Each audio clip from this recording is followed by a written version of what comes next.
કથિર. અને એમ કહેવાય કે રાજાનો કે રસાલો નીકળ્યો. રાજાને એમ કે આ રૂપવાન આ કુમારી અહીંયા રાજકુમારી ભરે કોણ કે અને આ ગરીબ ભિખારી પાસે કરે હું? આ તો કે આપણે કે એમ કે રાજ દરબારમાં શોભે.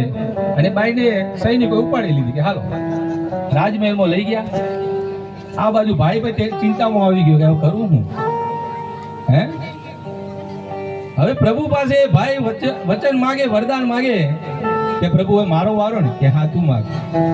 કે મારો તો એક પત્ની હતી ને એક દીકરો હતો, હે અને એ રૂપરૂપાન થઈ ગઈ બહુ વકરી ગઈ. તો પ્રભુ વરદાન માંગવાનું છે કે હા તું માગી લે કે તારો વારો. કે ભગવાન એક કામ કરો, એને જે વરદાન માંગે રૂપરૂપાન બનાવી ને એને બકરી બનાવી દો. એ બહુ વકરી ગઈ કે એને બકરી બનાવો. અને એમ કહેવાય કે જોગાનું જોગ થયો. રાજ દરબાર કે હું જાઉં અને બે બાઈ હતી એ બકરી બની ગઈ. અને સૈનિકો રાજા ચિંતામાં આવી ગયા કે આ તો ભૂત છે કંઈક છે. હે એકાએક કે સુંદરવાન યુવતી હતી ને બકરી બની ગઈ. અને એવું કહેવાય કે બકરીને ધકેલી મૂકી જંગલમાં. અને જ્યાં પોતાનો પતિને પોતાનો દીકરો હતો ને સાહેબ ત્યાં પાછી આવી. અને છેલ્લે દીકરો વરદાન માગે કે પ્રભુ હવે મારો વારો ને કે હા બેટા તું માગી લે કે મારી માને તમે બકરી બનાવી છે ને એને જે હતી એ બનાવી દો. કે તથાસ્તુ. જે હતું એને એ બનાવી દીધી. અને શંકરે પાર્વતીને વાત કરે કે માતા હું કહેતો હતો ને આના ભાગ્યમાં કે સુખ નથી કે એના કપાળે લલાટમાં કઈ સુખ નથી. તમે ગમે તેવો લેખના મેખ મારો અને જો કે માગતા આવડવું પણ જોઈએ. જો સામે વાણીઓ છે જો. અને શંકર પાર્વતી અને વાણીઓ હોય એ અંધ હોય છે, ગરીબ હોય છે. અને જો કે આગળ બુદ્ધિ વાણીઓ અને પાછળ મતી ભ્રમ. અને તરક બુદ્ધિ તરકડો ને ગુસ્સો મને ગમ. અને વાણીઓનો દીકરો બહુ હોશિયાર રહ્યો. એના પાસે ભગવાન શંકર જાય, પાર્વતી બંને જાય. અને વાણિયાને વાત કરી કે આજે હું તમારા ઉપર પ્રસન્ન થઈ ગયો, તમે વરદાન માગો. એમ આમ બાપડો દીકરો અંધ હોય છે કે પ્રભુ તમે પોતે શંકર કે હા હું મહાદેવ ભોળિયો, તું માગી લે બેટા કે તને હું વરદાન આપવા આવ્યો છું. કે પ્રભુ એક શ્વાસમાં બધું માગી લઉં ચાલશે? હા કે તું માગ એમ આપું કે આ તારા ઉપર પ્રસન્ન થઈ ગયો છું.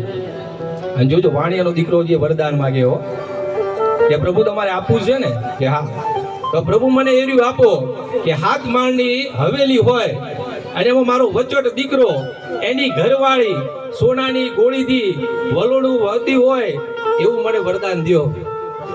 પાર્વતીને કઈ જાજી ખબર ન પડી કે માગી માગીને વાણિયા દીકરા આવું માગ્યું.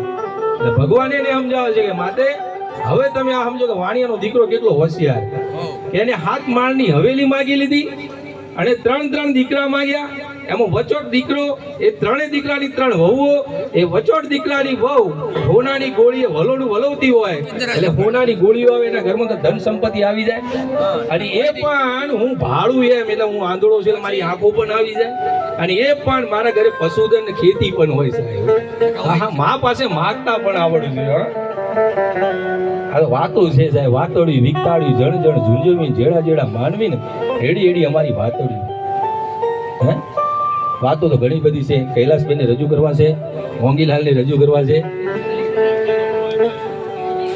અને મિત્રો બીજું કે આવું નાનું અને ટાણું છે ને વારે ઘડીએ ન મળ્યો. તમને જ્યાં જ્યાં મોજ આવે ને અમે કલાકાર મિત્રો કેવા છીએ સાહેબ સેવાના ભાવે આવ્યા છો બરાબર. તમને જ્યાં મોજ આવશે જે કઈ રૂપિયાની ગોર કરશો તમે અહીંથી એ દરેક રૂપિયાની ગોર માતાના સાનિધ્યમાં વાપરવાની છે. કોઈ ચિંતા કરતા નહીં હો. જ્યાં જ્યાં મજા આવે જ્યાં જ્યાં મોજો તે હસતા રહેજો, વેરતા રહેજો, ખખડાવતા રહેજો. પણ બાજુના ખિસ્સાના ખખડાવતા નહીં હો ભલા માણસ. અને ફડકારાઈ દેતા રહેજો. કૈલાસબેને રજૂ કરવા છે, ઘણો બધો સમય છે. બીજા રાઉન્ડમાં પણ ઘણી બધી વાતો કરવી છે. ત્યારે કૈલાસબેન વણકર સાહેબ જેનું ગુજરાતનું નહીં રાજસ્થાન પંથકનું જેનું ઉજળું નામ છે. આ નાનકડી દીકરી છે સાહેબ. બધાઓ એકવાર કૈલાસબેન